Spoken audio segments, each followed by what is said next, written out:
Welcome, everyone, to another episode of Taking Up Space on Michelle A. Mayer Podcast.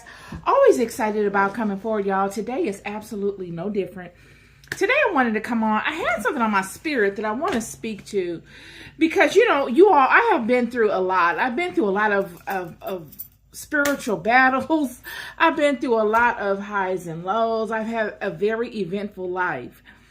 And, I always want to come forward and offer you all some things that I have found extremely beneficial in overcoming some of the challenges that I face spiritually. Because I didn't have a textbook to rely on. I didn't have a person to act as a mentor to me I did, but I didn't. But mostly I had to figure it out on my own. I had to lean on the Holy Spirit, my relationship with God, to lead me through a lot of the chaos and the seasons of my life that I felt were storms that have come upon me out of nowhere. And so I use this channel as a signal, as a lighthouse to all of those that may be going through certain things spiritually as well.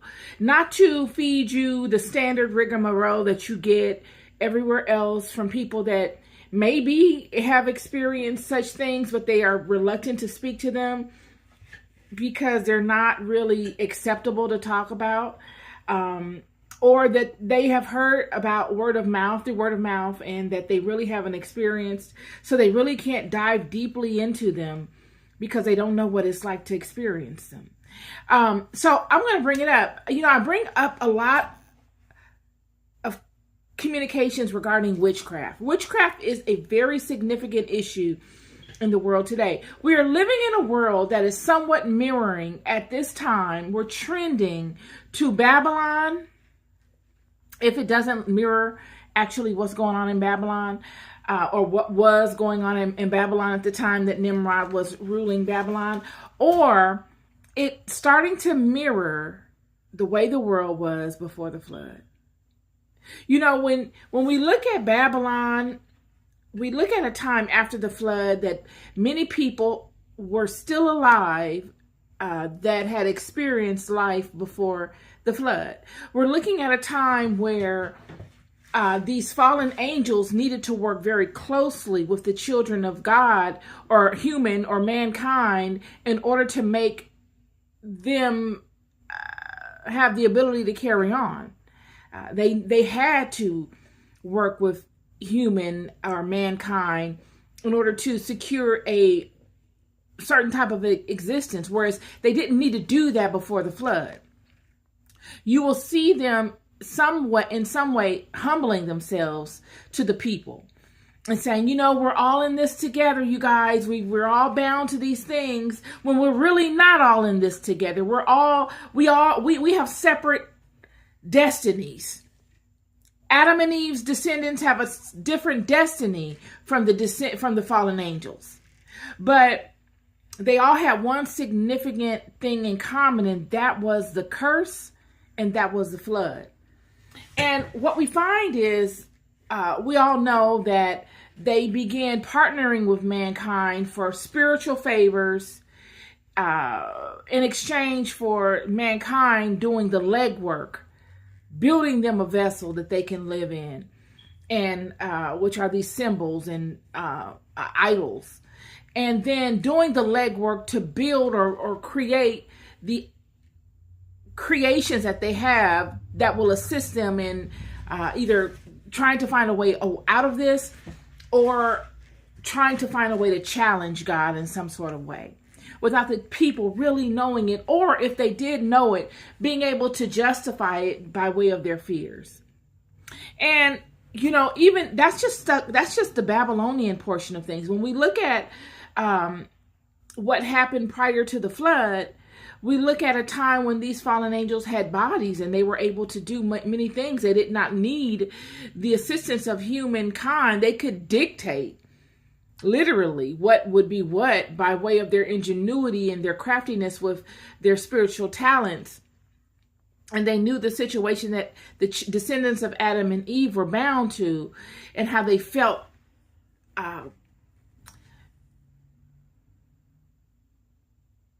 not indebted, but they felt as if they didn't have a choice but to bow to these fallen angels because the curse was so significant upon them. And God had really gone silent on them. So these fallen angels would act as God amongst these people. And what we find in many of the ancient Judaic texts, as in the Midrash and many other sources, the Septuagint and different sources, we find a very vivid picture of what was going on before the flood and even after the flood during Babylon. And we find that before the flood, God would justify flooding the world because there was extreme wickedness going on. Lots of stuff popping off, y'all, that really would make you sit down and ponder for extended periods of time. Like, it will fill your whole drive going to and from work, just trying to ponder some of the things that were going on during this time that really people don't know about. And one of which was the adaptation to witchcraft. How the people had become so wicked that they were teaching their children. They were teaching children 5, 6, 7 years old, 8, 9, 10, how to do witchcraft. This was something that the people would grow up knowing how to do. And the spiritual texts convey this to give you an understanding as to how pervasive this ideology was in the world. So in order to really understand this, you must understand the differences between witchcraft and prayer. Why would the Holy Scriptures or the interpretations of the Holy Scriptures convey such a thing that the people before the flood were teaching their children? 6, 7, 8, 9-year-old children, the art and science of witchcraft. Prayer is going before God within yourself, using the faculties that you have naturally to you, the mind and the spirit, most importantly, which are both housed within the body. So the mind, body, and spirit, to connect with your divine source, to premeditatively go into your own inner sanctuary, humble yourself to that aspect of you that is most sacred, and use that aspect of yourself as your sounding board to speak with God so that change is created in the world. It is a highly spiritual method, prayer is, in order to establish change in the world by using your natural faculties. Fundamentally, that's what prayer is. Now, you can make prayer elaborate by going into a particular region and doing all of these extra things that you would need to be taught to do, and that's still a form of prayer.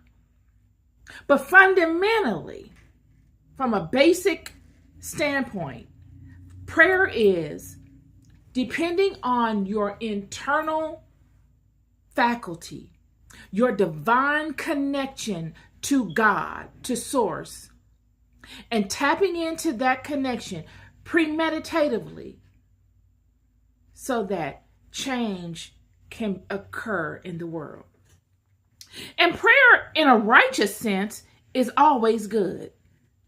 There are protocols to prayer. God does not honor unclean, unrighteous prayers. So it will behoove you to go before God and ask God to do something unrighteous, as if God would not know that it's unrighteous, and as if you could actually think that God would honor that such an unrighteous prayer.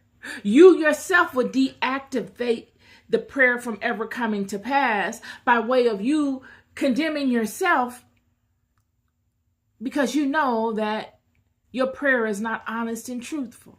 You see, the power of prayer comes from being honest and truthful, releasing ego and outward gain, but going into the innermost precious aspect of yourself, and knowing that there is power there, power to connect with your own creator and the angelic realm. And in order to really get the most out of that conversation, you must come before it as your divine self and nothing more. There's no place for ego. There's no place for worldly accolades within your prayer time. Prayer and God and the angels care nothing about that. Yet witchcraft is something different. Witchcraft is the science of, it's alchemy at its finest. It is spiritual chemistry. It is using the divine spark, that divine aspect of yourself that you go into when you want to have your prayer heard by God. It is using that and not so much calling upon God. But you can call upon God. Yet you are intermingling it with unclean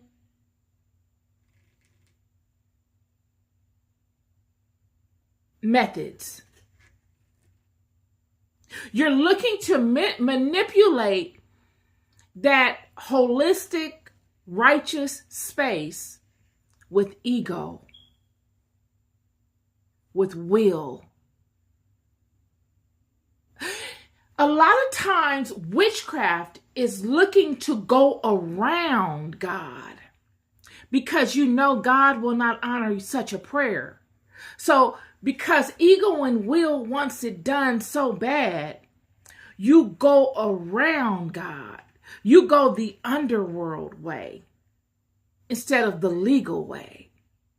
And you make relations with spirits in the underworld that could never stand before God face to face, but have some knowledge and some power still in the earthly realm to get your will met.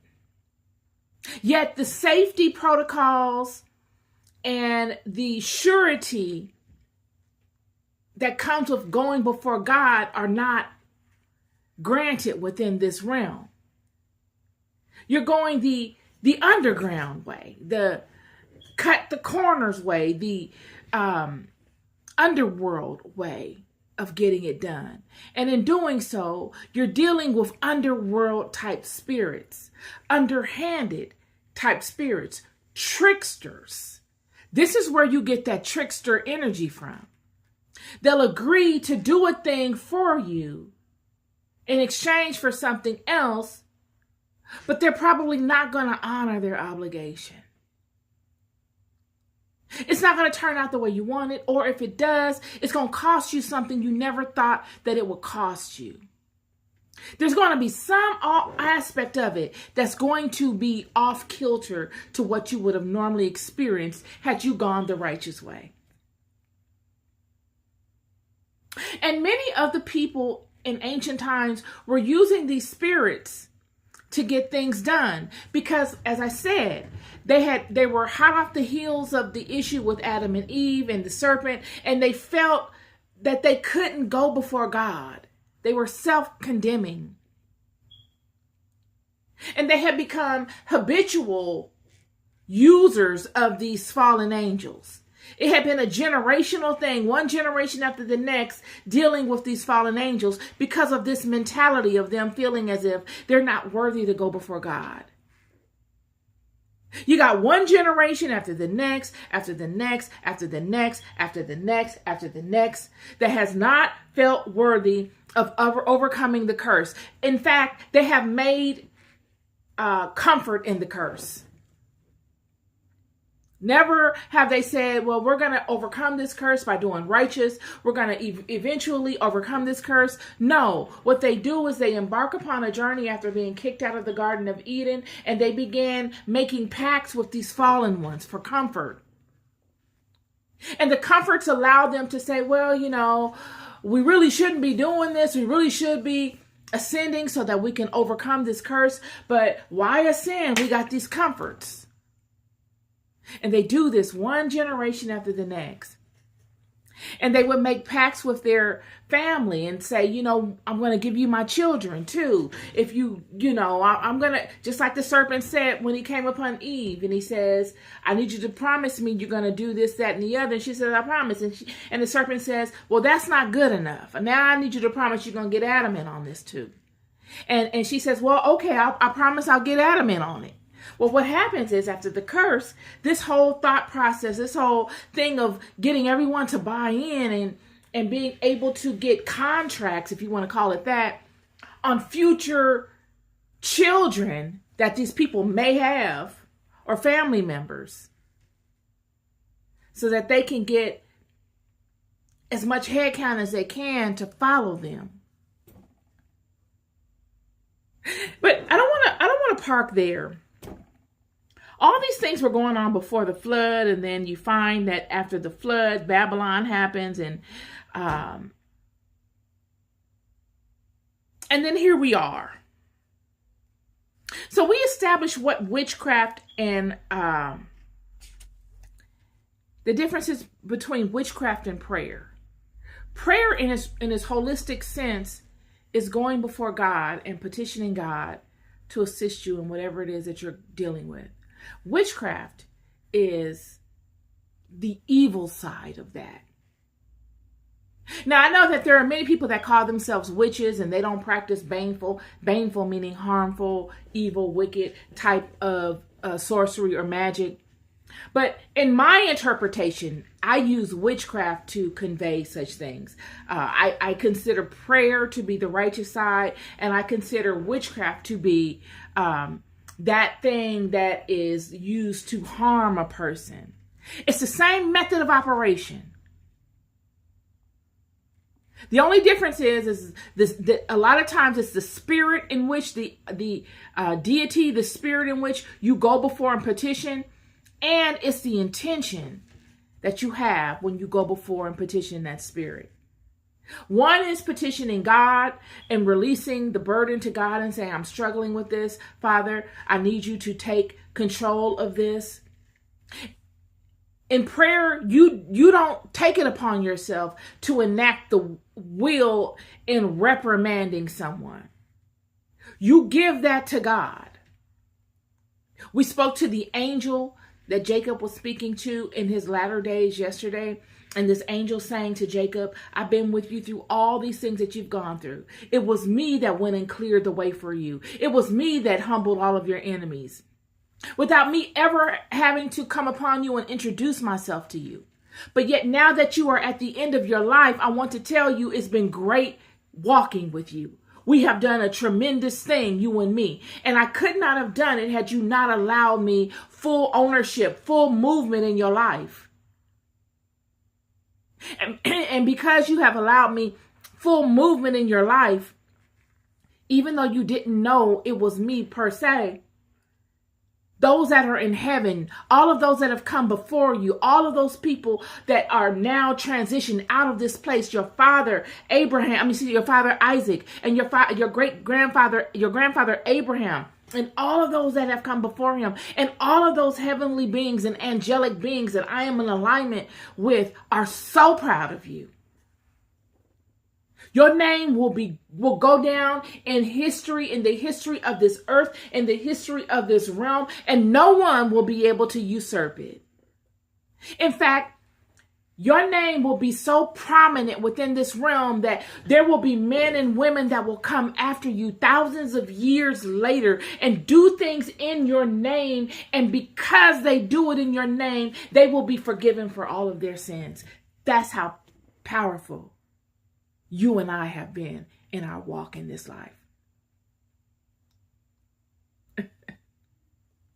So when you look at prayer, you're looking at a spiritual system or witchcraft. You're looking at a spiritual system that taps into the supernatural, into the unseen realm. And it petitions it by laying whatever situation is at the feet of that thing. and allowing that aspect, that deity, that spirit that is in the unseen realm to assist you in navigating your walk so that that thing comes about. Yet with prayer, it is not for you to pray to God for God to do X, Y, and Z to somebody else.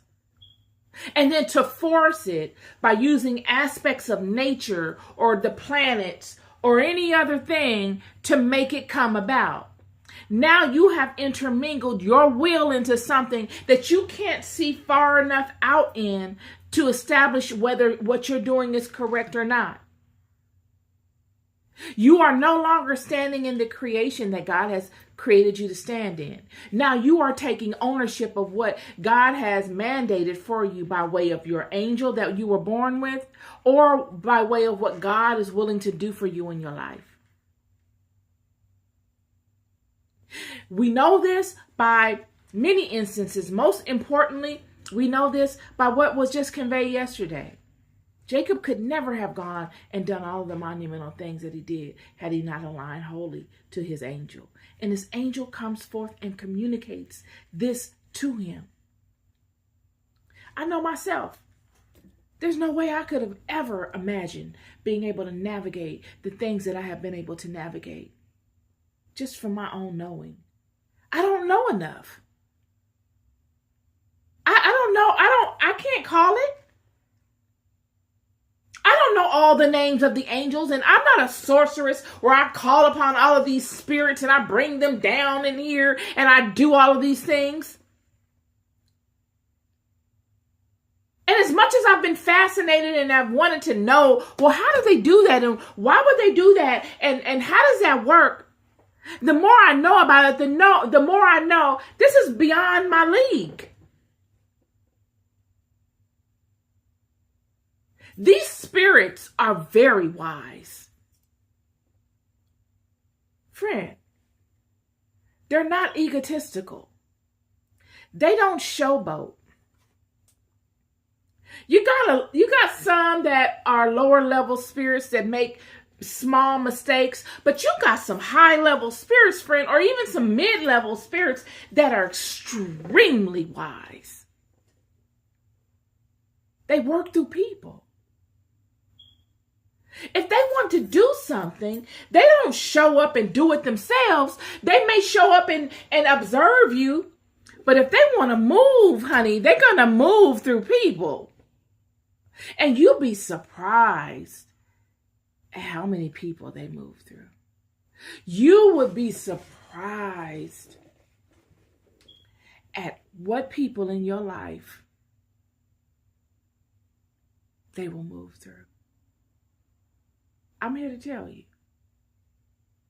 It could be the most avid member of your family that go to church every Sunday, that know that Bible in and out. I'm here to tell you. It could be the person that you just know will never betray you. Y'all tight like peanut butter and jelly. You have an understanding with this person. Trust completely. They will move through that person, friend. I'm here to tell you. Parent, sibling, they will move through them. The world of spirit is so subtle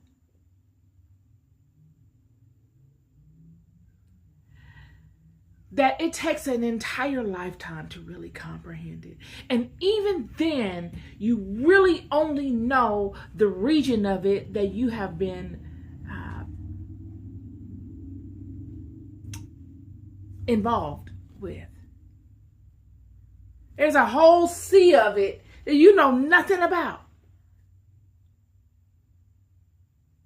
Hey, Forrest. So and yes, Saul did use the witch of Endor. But what we find is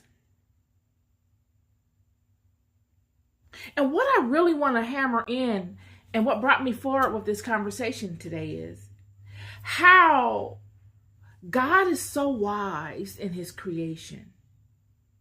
You see, when I led with how God destroyed the earth for a number of reasons, one of which is because much wickedness was going on, because there were people teaching their children these wicked sciences. When it is spoken that children 6, 7, 8, 9, 10 years old were learning sorcery and witchcraft, that is scripture, or the interpretation of scripture, conveying that they were teaching these children wicked sciences.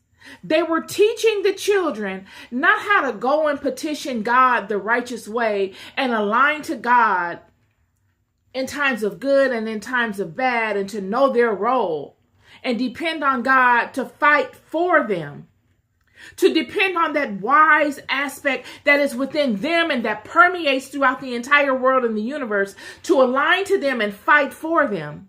No, they're teaching them to partner with these lesser energies, or even to use the power vested within that is of God, and for them to allow their ego and will to force a thing to come upon another out of ego and will. And that is wicked. That is what God considers witchcraft, and it is wicked. And I'm here to tell you that you have these things going on today. You have mothers and fathers, and you could say, teaching their children to do such things because of personal insecurities that they have within themselves. I'm here to tell you. Yet this same thing was going on way back when. You see, when you look up witchcraft and you try to understand where it actually came from, we know it came from the fallen ones, but the entire aspect of it is feminine. Just like prayer is feminine. The whole spiritual dynamic is a very feminine dynamic. What do I mean by that? It's a feminine thing. To go and to desire a thing to be changed from one aspect to another is feminine. It's all feminine. Witchcraft the same way. Prayer the same way. When you go before yourself and you pray, you are bringing something up in mind that is already existing or that you feel exists. And you're looking to reimagine it. You're looking to reimagine it so that it show another aspect of itself that has not manifested yet in that way or in your life or in that thing. You're looking to change it. Feminine. When you come upon a woman and you mate with a woman, and she takes that which you give her, she converts that into something else and she births it. Feminine. When the fallen angels came, they lusted after the feminine. It is the feminine that births everything in this existence, whether through prayer or whether through witchcraft. Yet there was no witchcraft in the beginning. Witchcraft is a sin that came upon mankind after what happened in the garden. It was only prayer. Yet through the fall, through the mistrust, through the break, through the crack, manipulations began to form, and people began not to be so trusting of one another. You're withholding information now. You're withholding care. You're not showing love. You're looking to capitalize on things that were given freely, distrust, secrecy. All of these things, formulas for witchcraft. But what I really, like I said, what I want to hammer in on is that God has created a safety net in this thing, a way of holding people accountable. Just like when he broke up Babylon and he allowed Nimrod to break up the districts, he changed the language. And in him changing the language, he appointed the language to certain groups of people.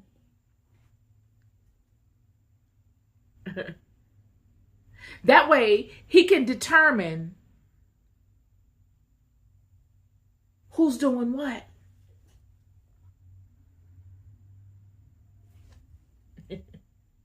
Same way with witchcraft. In order to learn the science of witchcraft, someone usually has to introduce it to you. It's not a science that comes naturally. Like prayer comes naturally. You know how to pray naturally. But the science of witchcraft is a very intricate science that you a lot of times have to be taught or introduced to. Yet it is this teaching and introduction that holds both the one that introduces one to such and the one that does such accountable to one another. If I teach you how to go out and do a wickedness by way of witchcraft, I am giving you a lifelong method of operation that you will only build on and gain stronger in if God allows it, or if you are allowed to. That could potentially harm other people. And in doing so, you accrue negative aspects of karmic debt. Now, you don't have to call it karma. Cause and effect.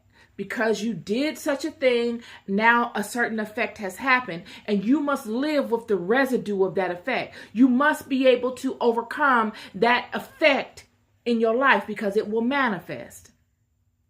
This is just the way of the world. Yet, if I am the one that taught you how to do it, I incur that debt as well. I taught you. This is what most people don't talk about. Yeah, I taught you. So if you go out in the world and now you stumble on hard times, or if you're jealous, or if you have made terrible decisions in your life and you've befallen bad decisions that you made in your life that have nothing to do with anybody else, and you don't want to experience the effect of your decision, and you implore some form of witchcraft to harm someone else so that they suffer, so that you don't have to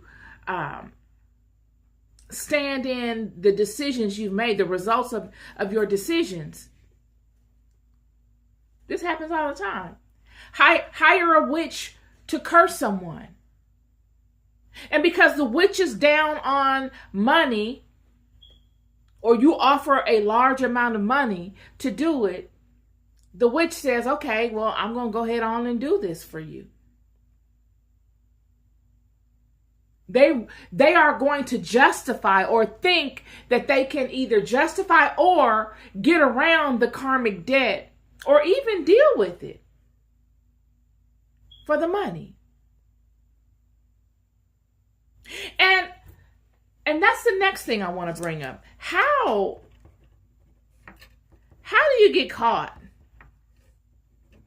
in doing such things? How do you hold somebody accountable?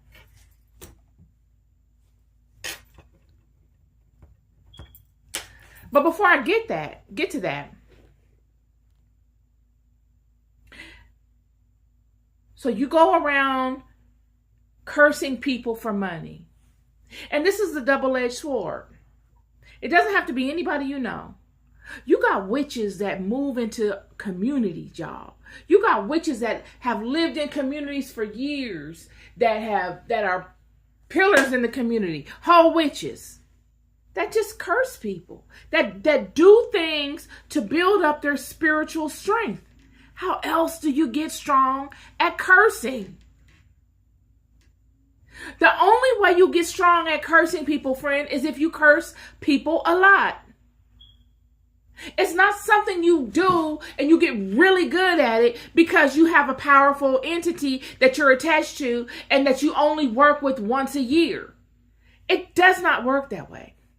You get powerful doing these things by doing them a lot, by feeding this demon, by keeping this demon busy. Because if you do not, and you have this demon bound to you and you're not using it, and you're not keeping it busy, you become the offering. It's just like, I keep saying this. It's this video of this guy going to the swamp, and he's got this stick in his hand, and he's on the land, and he's going to the swamp, and he's rattling the water, creating all this noise and all this movement at the bank to get the attention of alligators. And you see like 5 or 6 alligators come out of the water, like with their noses up on the land, but their body in the water. And he has a bucket of food or what have you, and he's feeding the alligators. But I immediately thought when I saw that, what if he didn't have any food? What if he's just out there thinking the alligators are just like every other animal, like a puppy or something? He's just out there intrigued by the alligators, and he's messing with the water. And these alligators come up. He's gotten their attention, and they come up, and he has nothing to offer them. What happens? He becomes the offering. The alligators don't care. It's the same way with spiritual sciences. They don't care that you don't know. It's not the type of environment where you come and you be like, you make a mistake or you do something foolish, and they say, oh, we're just gonna go. That's just Todd. Todd didn't know. Come on, you guys, let's go back over here and finish laying up under the tree. Isn't Todd funny? Todd is so funny. Oh, Todd didn't know, and he woke us up. So we'll forgive Todd and go back over here up under the tree because Todd is an infant. They don't care, friend. Todd is gonna learn today. They're gonna let Todd go so far until Todd is going to learn a very vital lesson. Because when I tell you that these spirits are smart, friend, I'm here to tell you these things are smart. It will make you sit down and ponder just how smart they are. You will search the memory bank of your mind to your first interaction with them, all the way to that point, and you will sit in wonder and fascination, and you will say, darn, wow, I thought I was in control.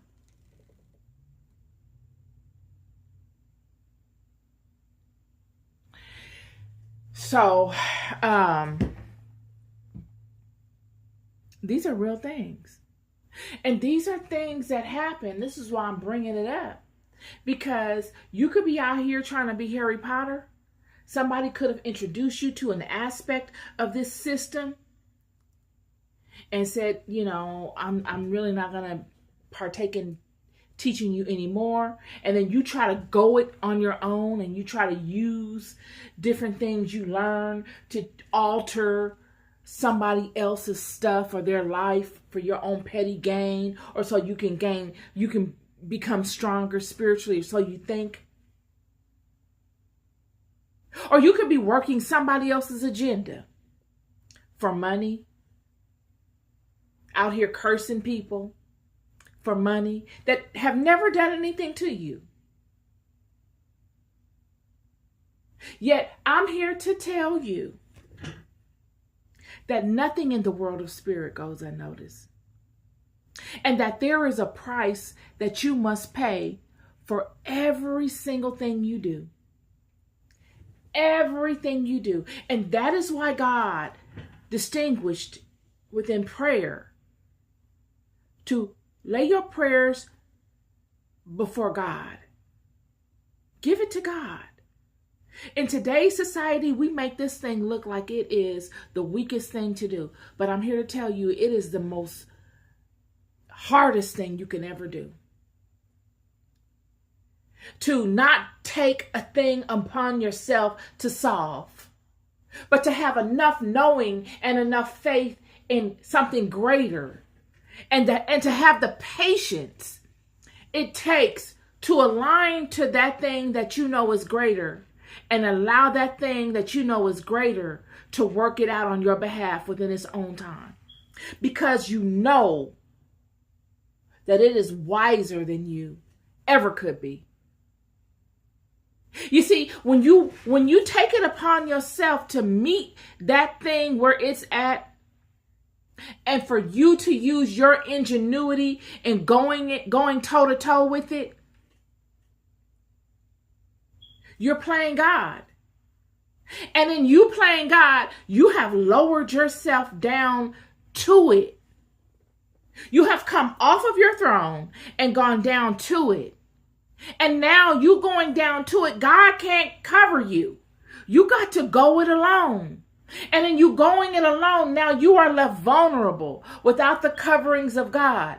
And now you must partake of all of those lower spirits that dominate within that realm and partner with them, making you no better or no greater than the one you are warring with. In fact, you will be the lesser, because I'm here to tell you that the one you are warring with that has had much more experience at that lower level in dealing with those spirits will beat you. Why? Because they have more experience. They have stronger relationships at that level. Their goal is to get you off of your throne, because they could never ascend to where you are. They have no power against you on your throne. They can throw rocks. They can do all, child, when I tell you, folks will be up all night. They done turned into some straight vampires. They're up all night. They're up all day. They will stalk you. They will work overtime. Why? Because they're afraid of you. They're afraid. But when you walk with God and you know your role with God, you don't fear. Why? Because you trust and you know you are aligned to something greater. Not a fantasy. Friend, you can test this thing. Jacob, in his interaction with that angel, spoke to him and said, "It was me that walked with you through all of that wickedness." When we look at the story of Jacob, we're looking at a man that took major chances, friend. Jacob, for him not to be a hunter and a very aggressive man, he was aggressive, but not in the way that Esau was. Jacob knew how to hop into an opportunity.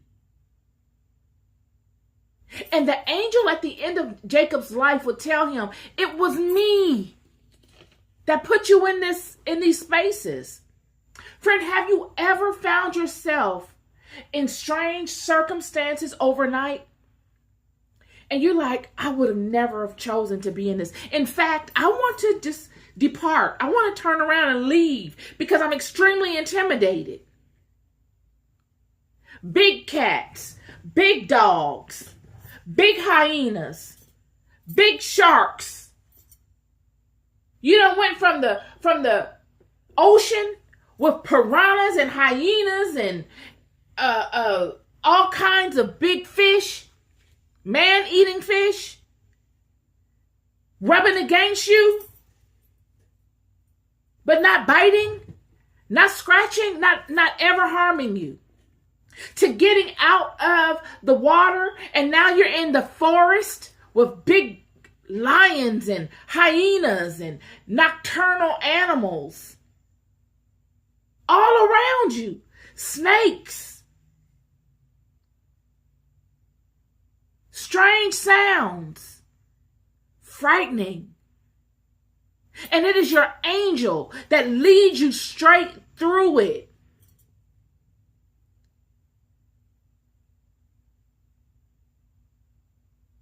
Yet if you stay aligned, the angel is showing you through experience, friend. Experience is your best teacher in this life. Do not ever shy away from experience. Your angel was sent by God to teach each and every one of us through experience what is what. You align to me, I'll walk you through it. They can't touch you. Surely they're going to come, friend. They're going to come.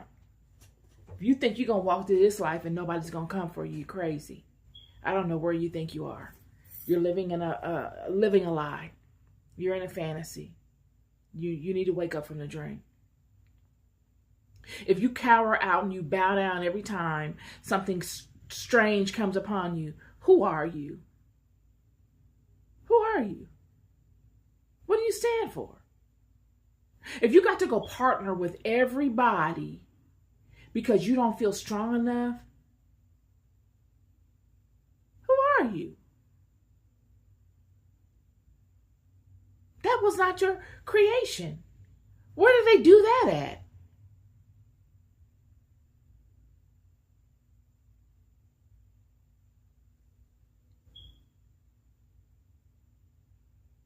If you align properly, God will walk you through it. Yet if you ever take it upon yourself to try to be like them and show them how tough you are, you don't have to show them anything. Show them what? Friend, I have been in situations where I have people all in the ceiling trying to listen to what I'm doing up all times of the night while I'm sleeping like a baby. Up all times of the night, friend. Pressed. For what? I don't know. The same type of people that I'm speaking to, whose parents in the old world taught them witchcraft because their parents are insecure. Taught them ways of spiritual acts and sciences that only insecure people do.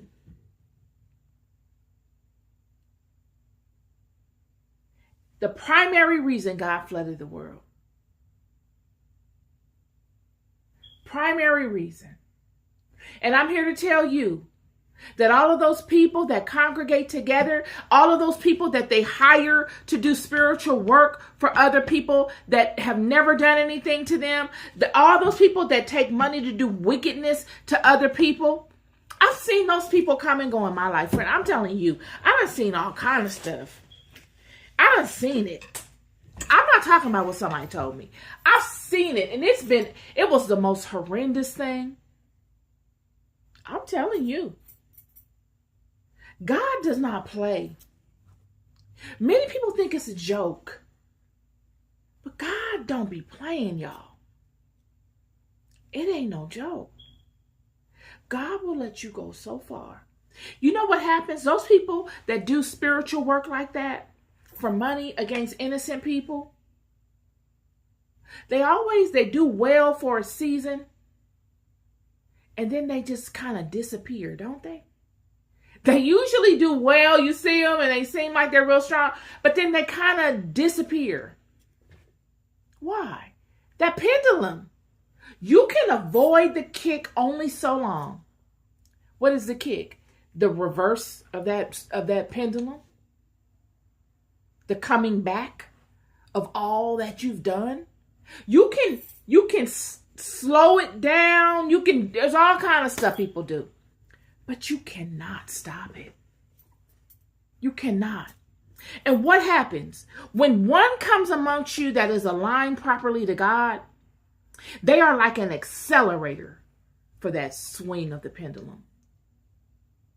You see, there may have been people that have come amongst you before that you could have gotten away from with that nonsense with. Why? Because they had a lot of karmic debt. They may have done a lot of stuff in their life that they needed to pay off. So you could get away with doing wickedness to those people because they probably did some things also that was wicked. So it leveled it out. But when you come amongst someone that has not lived like that actually stands for something significant spiritually, not in a perfect manner, not like they over here walking on water, but they've lived a particular way. Their life resume speaks for themselves. You cannot get away with that same kind of nonsense. There's nothing that needs to be rectified regarding them. There's no place for that wickedness to land in their life. So all that you throw can never land on them because they haven't done anything to justify it. There's no justification for it. How can it land? And where must it go? It must go back to you. It's got to. Why wouldn't it? And this is the point that everybody needs to understand. People get upset when they feel like they've got to take ownership for the things that they've done to people. Why would you feel upset that you have to take ownership for the things you've done? Why do you believe that somebody else should take ownership for bad decisions you've made in your life? Why? Why do you feel like it's okay to go out and find innocent people so that they befall your negative karma? And why do you believe God would honor that?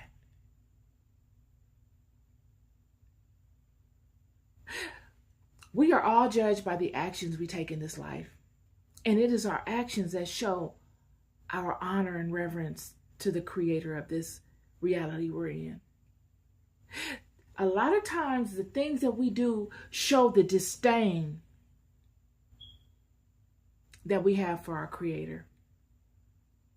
And such things are just wrapped up in the analogy that I just gave you. Thinking that you can do wicked to people just so that you don't have to befall the decisions you chose to make. Don't we know that God has sent, at this time in history, God is moving so profoundly that God is sending us opportunity after opportunity after opportunity. Friend, I have had to get out here and dance. I can't say this enough. I've had to get out here and dance in ways that I never thought I would have to.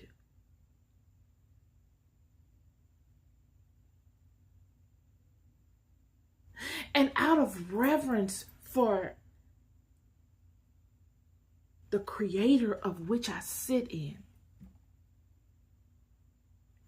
out of reverence for all that I have pondered in my life, surely I've had a great life.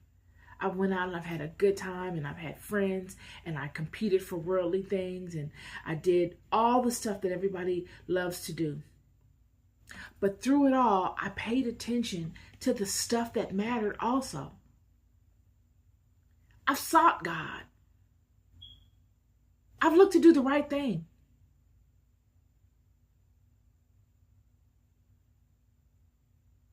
So when the time came that God said, I need you to get out here and dance. Show me what you got. And I don't want any kind of dance, friend. I need you to give me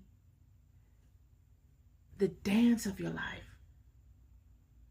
I need you to dance from your heart, not from your hips. I don't need you to be the seductress. I don't need you to try to seduce me and manipulate me to get me to grant you a seat so that you no longer have to dance. That's not going to work. The only way that you will get granted a seat from dancing is if you can show me what you love. Let what you love guarantee you a seat. Get out here and dance. And because I was not accustomed to leading with what I loved, I tucked it away. I covered it with layers so that it was protected and it was mine, all mine, and nobody needed to see it. I never spoke to it really. That's how much I loved it. You would never be able to trace it because I had all these other layers stacked up on top of it. You would never guess it. That was really my love. You would think it'd be some of the other stuff that I allowed to project. But when God said, I need you to show me what you love in this season,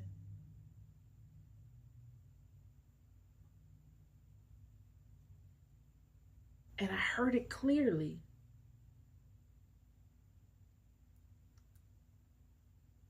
and in hearing it, I knew it was true. I knew it wasn't a joke. I knew it wasn't a lie. I immediately let my arms fall and I allowed her to show. And I danced. And I'm still out here dancing, friend. So if I can do that,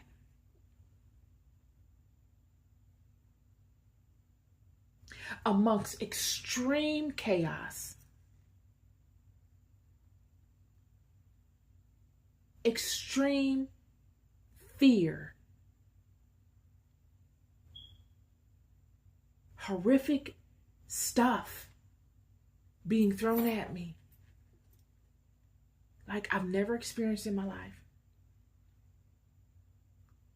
and I could still get up and get out here and dance. And not just dance, not a manipulative dance, not a dance that plays on your eyes and on your lusts, but a dance from my heart. Why can't you?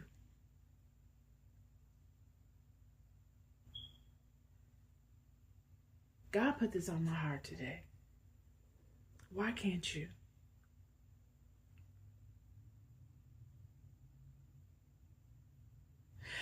How do you get caught cursing? How do you get caught, and how are you seen looking to do all the little wicked things that I just conveyed to you regarding witchcraft and sorcery and all the evils and all of the sciences that people do in the night and in secret? How do you get caught? You get caught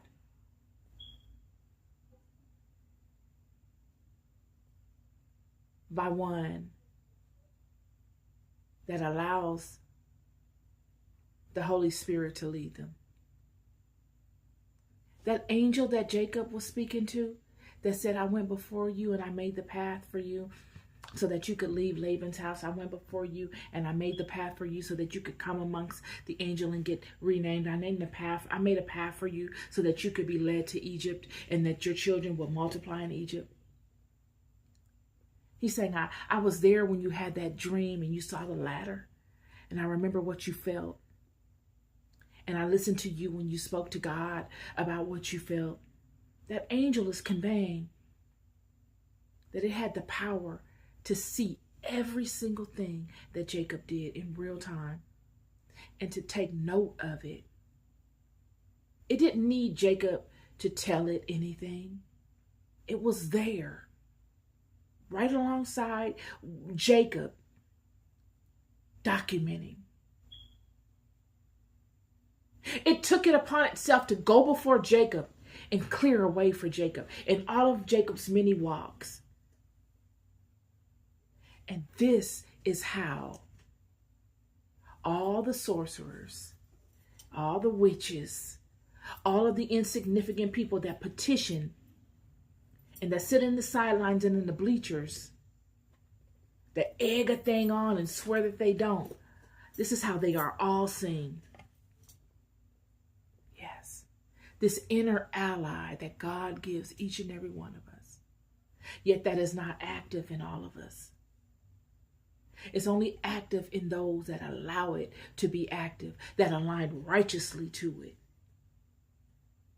And when it is active, friend, and it stand up in you, friend, it stands up and it is mighty. Friend, I'm here to tell you it's mighty. That thing, you can feel it. It's mighty.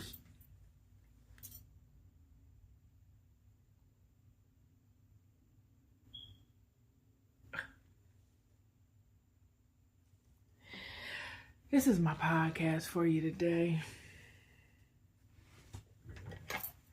This is my podcast. Be mindful. Money is a creation, friend. Money does not mean anything in the big scheme of things. Many of y'all out here doing stuff for money that are going to cross you in a way that you are not going to be able to come from under. Money means nothing beyond this realm. And actually, money means nothing if God decides to flip this whole system up. It ain't going to be nothing. You'll be in line getting cheese just like everybody else.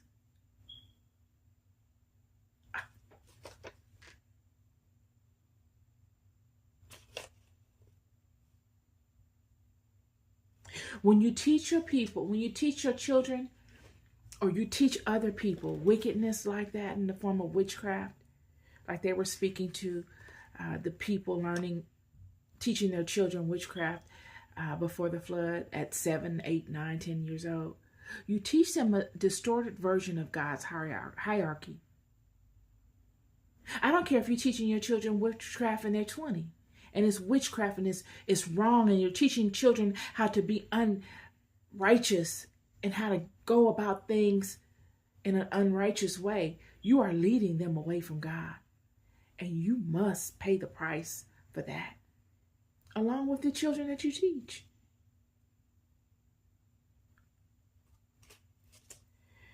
This is on my spirit today, y'all. Not in the spirit of trying to dissuade anybody from doing anything. You're going to do whatever you feel like you want to do. But you'll never say you didn't know. That's the part. You'll love more than you'll ever know. I'll never stop telling you. Be good to yourselves and be good to one another. Peace and love. What you got going on here for us? Let's see. Joyful dance like David when he went into Jerusalem. Absolutely. Thank you so much for talking with us about our Father. Michelle, have a safe and blessed day. Thank you, Forrest. You too. It's from your heart. It is, friend. It absolutely is. It is. There's nothing I'd rather be doing. There's nothing I'd rather be doing. I gotta go because I got another podcast to do. You can tap in. What time is it? I gotta see what time it is. See if I can do it now. If I can do it when I come back. But I'll be back on again to do another podcast. So hopefully I can spend more time with you because I'm not able to chat. I would spend some time here chatting. Yes, I will. But I gotta run now. So have a wonderful day. And if I don't talk to you again, have a wonderful day. If I do, I'll see you later. Peace and love.